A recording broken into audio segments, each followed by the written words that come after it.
ஆரோக்கியமான வாழ்க்கைக்கு Aaravil health mix auravil.in வெப்சைட்ல இருந்து வாங்கலாம். டேய், என்னடா தேங்காய் சட்னி பண்ணி வச்சிருக்க? அக்கா, இட்லிக்கு தேங்காய் சட்னி நல்லா தானக்கா இருக்கும்.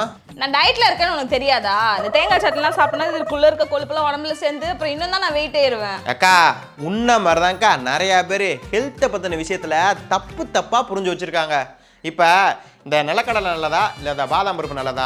பாதாம் பருப்பு தான். அதான் இல்ல, சத்து விஷயத்துல பாதாம் பருப்பை விட வேர்க்கடலை பருப்பு தான் ரொம்ப நல்லது. இப்போ என்ன, நீ தேங்காய் சட்னி அரைச்சிட்டா நான் சாப்பிடணும் அதானே? அதை விட்டுட்டு தேங்காய் நல்லது கிள்ளதுன்னு சொல்லிட்டு இருக்க. இந்த கிளைமேட்டுக்கு சூடா இட்லி போட்டு கார சட்னியோ இல்லை தக்காளி சட்னியோ வச்சிருந்தா எவ்வளோ காரசாரமா சூப்பரா இருந்திருக்கும். 4 இன்ச்சு நாக்குக்கு ஆசைப்பட்டு 6 அடி உடம்பு கெடுத்துக்காத. நான் சொல்றதை கேளு. நீ எப்பயும் சாப்பிட்ற தக்காளி சட்னி மிளகா சட்னி இதெல்லாம் விட்டுட்டு நான் சொல்ற சட்னி தினம் நீ வேலைக்கு போற 5 நாள் ஒவ்வொரு நாள் ஒவ்வொரு சட்னி சாப்பிட்டு பாரு, உன் உடம்பு எப்படி சூப்பரா இருக்குன்னு. மிளகா சட்னி தக்காளி சட்னி இதை விட்டா வேற என்ன சட்னி சொல்ல போற? எல்லாமே ரொம்ப ரொம்ப ஈஸியா செய்யக்கூடிய சட்னி தான்க்கா. ஃபர்ஸ்ட் இந்த தேங்காய் சட்னி விஷயத்துக்கு வருவோம். இதை கொஞ்சம் பேர் சாப்பிட்றதே இல்லை. கேட்டோம்னா தேங்காய் சட்னி சாப்பிட்டோம்னா கொலஸ்ட்ராலை டைரக்டா உடம்புக்குள்ள கொண்டு வந்துடும், கொழுப்பை பயங்கரமா கூட்டி விட்டுரும், இதயத்துக்கு நல்லது கிடையாதுன்னு சொல்லிக்கிட்டு இருக்காங்க. ஆக்சுவலா தேங்காயில கொழுப்பு அதிகரிக்கக்கூடிய லாரிக் ஆசிட்னு ஒரு சேச்சுரேட்டட் ஃபேக்ட் இருக்க தான் செய்யுது. ஆனால் அந்த லாரிக் ஆசிட்ல மோனோலாரிக் அப்படின்ற ஒரு விஷயம் இருக்குது. இது பார்த்தீங்கன்னா தாய்ப்பாலில் எந்த அளவுக்கு நோய் எதிர்ப்பு சக்தி இருக்கோ அதுக்கு ஈக்குவலான சக்தி இந்த தேங்காயில் இருக்குக்கா. இப்போல்லாம் நிறைய பேர் ஹோட்டலில் சாப்பிட்றதுனால இந்த வயிற்றில் பார்த்தீங்கன்னா புண்ணு வர்றதுக்கான வாய்ப்புகள் இருக்குது. இப்போ தேங்காயில் பால் எடுத்து நம்ம சாப்பிட்டோம்னு வச்சுக்கவே அந்த புண்ணை சரி பண்ணுமா? ஏன் நம்ம கவர்மெண்ட்டோட அஃபீஷியல் வெப்சைட்லேயே தேங்காய்லாம் சாப்பிடுங்க, எண்ணெய்லாம் குடிங்கன்னு அவேர்னஸ் ஏற்படுத்துகிறாங்க.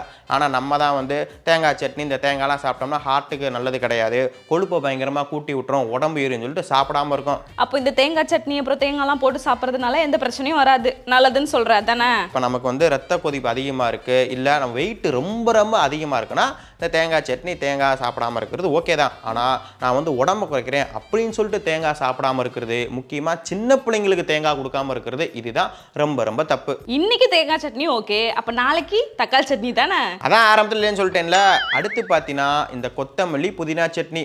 இந்த கொத்தமல்லியில் பார்த்தீங்கன்னா vitamin A, vitamin C, vitamin K சத்து இருக்குது. இந்த கொத்தமல்லியும் புதினாவும் நம்ம டைஜஸ்டிவ் சிஸ்டமுக்கு ரொம்ப ரொம்ப நல்லது. அதே போல் இந்த கொத்தமல்லியில் இருக்கிற ஆன்டி ஆக்சிடென்ட்ஸ் நார் சத்துக்கள் நம்ம குடலில் வர பிரச்சனைகளை சரி பண்ணும், நம்ம ரத்த அழுத்தமாக கம்மி பண்ணும். ரிசர்ச் படி என்ன சொல்கிறாங்கன்னா கொத்தமல்லியில் இருக்கிற லினலூல் அப்படின்ற கெமிக்கல் நம்ம ஹார்ட்டுக்கு ரொம்ப ரொம்ப நல்லது, நம்ம உடம்புல இருக்க கெட்ட கொழுப்பை கம்மி பண்ணி நல்ல கொழுப்பை அதிகப்படுத்தும். முக்கியமாக வயதான தோற்றம் ஆன்டி ஏஜிங் வர விடாமல் பார்த்துக்கும். இப்போல்லாம் நிறைய பேர் சரியான டைமுக்கு சாப்பிட்றதே இல்லை. இதனால் பார்த்தீங்கன்னா வயிற்றில் வந்து புண்ணு வரும், சில பிரச்சனைகள்லாம் வரும். இது பார்த்தீங்கன்னா இந்த புதினாங்கிற சரி பண்ணும். இப்போ கடைகள்லாம் அந்த புதினா சாதம் விற்கிறாங்களே, கேள்விப்பட்டிருப்பியே.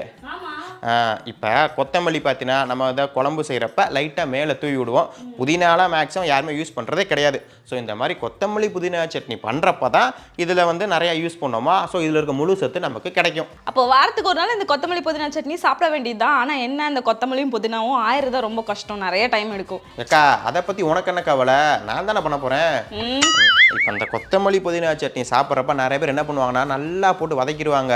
அப்படிலாம் வதக்காமல் இதோட பச்சைத்தன்மை மாறாமல் ஓரளவுக்கு வதக்கி சாப்பிட்டாதான் இதில் இருக்க முழு சத்து நமக்கு ரொம்ப ரொம்ப கிடைக்கும். சரி 2 நாளைக்கு என்ன சட்னி பண்ணணும்னு சொல்லிட்டேன், 3வது நாளைக்கு என்ன சட்னி பண்ணுறது? அடுத்து ரொம்ப டேஸ்டான, முக்கியமாக ரொம்ப ஹெல்த்தியான இந்த வேர்க்கடலை சட்னி.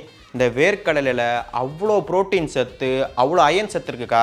இது மட்டும் இல்லாமல் இதில் இருக்க mono saturated fat, poly unsaturated fat இருக்கனால இது என்ன பண்ணும்னா நம்ம உடம்புல இருக்க கெட்ட கொழுப்புலாம் கம்மி பண்ணிட்டு நல்ல கொழுப்பை அதிகப்படுத்தும். இதில் இருக்க கால்சியம் சத்து நம்ம எலும்புகளுக்கு ரொம்ப ரொம்ப நல்லது. இதில் இருக்கிற பொட்டாசியம் சத்து நம்ம இதயத்துக்கு ரொம்ப ரொம்ப நல்லது. வெறும் 100 கிராம் வேர்க்கடலையில் 350 milligram potassium, 45 milligram calcium, 80 milligram magnesium, 2.5 milligram iron சத்து இருக்காமா. ஆரம்பத்தில் உன்ட்ட பாதாம் பருப்பை விட வேர்க்கடலை பருப்பு நல்லதுன்னு சொன்னேன்ல. ஆமா, அதுக்கு காரணம் பார்த்தீங்கன்னா பாதாம் பருப்பை விட இந்த வேர்க்கடலை பருப்புல புரோட்டீன் சத்துன்னு ஏகப்பட்ட சத்து அதிகமாக இருக்கு. அதைத்தான் அப்படி சொன்னேன். காசு ரொம்ப கம்மி தான்டா. பாதாம் பருப்பு பார்த்தோன்னா 1 கிலோ 1000 ரூபாய், இது என்ன 1 கிலோ 150 ரூபாக்குள்ள தான் வரும். இந்த வேர்க்கடலை பார்த்தீங்கன்னா நிறைய பேர் சாப்பிட்றதே கிடையாது. இந்த மாதிரி சட்னி செஞ்சு சாப்பிட்டா உண்டு. அதனால தான் சொல்றேன், இந்த வேர்க்கடலை சட்னி சாப்பிட்டீங்கன்னா உடம்புக்கு ரொம்ப ரொம்ப நல்லதுன்னு. அப்போ வாரத்துக்கு ஒரு நாள் இதையும் செஞ்சு செஞ்சிருவோம். இப்போ இந்த வேர்க்கடலை சட்னியோட இந்த ராகி தோசை, கம்பு தோசை, இந்த மாதிரி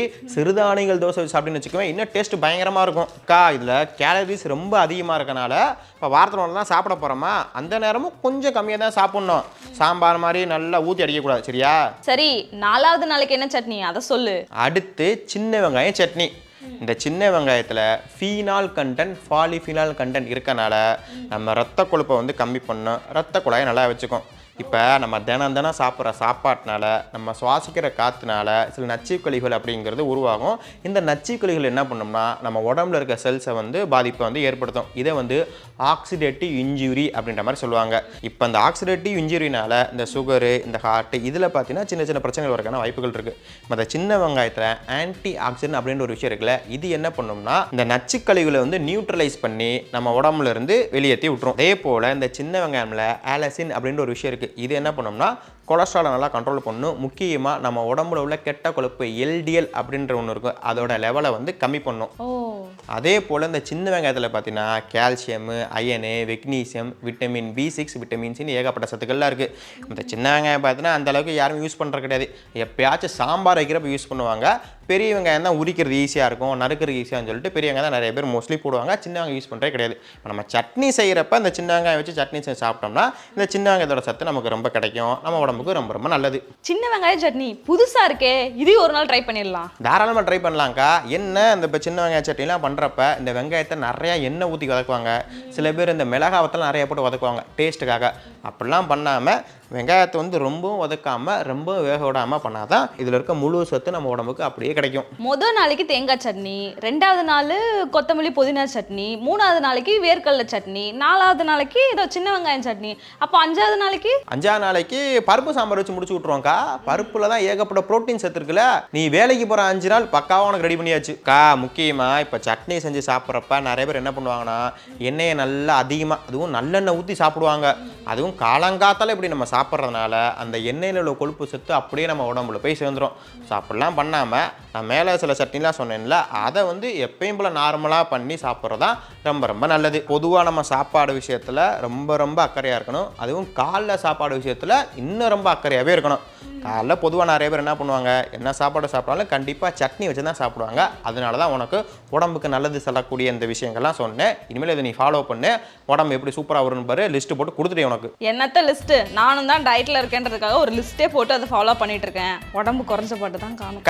டயட் லிஸ்ட்டு போட்டால் அந்த லிஸ்ட்டில் இருக்கிற மட்டும்தான்க்கா சாப்பிட்ணும். மார்னிங் நீ டயட் ஃபுட்டு சாப்பிட்ற, ஆனால் 11 மணி போல் சீஸ் சாண்ட்விட்சை உன்னை போட்டு தள்ளிடுற. மத்தியானம் டயட் ஃபுட்டு தான் சாப்பிட்ற, ஆனால் ஒரு 5-6 மணி போல் உளுந்தவடையும் வாழைக்காய் பஜ்ஜியும் சாப்பிட்ற. நைட்டு டயட் ஃபுட்டையும் சாப்பிட்றதில்ல, நீ டயட்லேயும் இருக்கிறதில்ல. அப்புறம் எங்கிட்ட உடம்பு குறையும் உனக்கு. ஏதோ சமைச்சு போறேன்றதுக்காக அமைதியா இருக்கேன். சும்மா வாய்க்கு வந்ததெல்லாம் நீ பேசிட்டு இருக்காத. போய் 2 முட்டை தோசை போட்டு எடுத்துறா. முட்டை dosa. Without idli there is no chutney, without chutney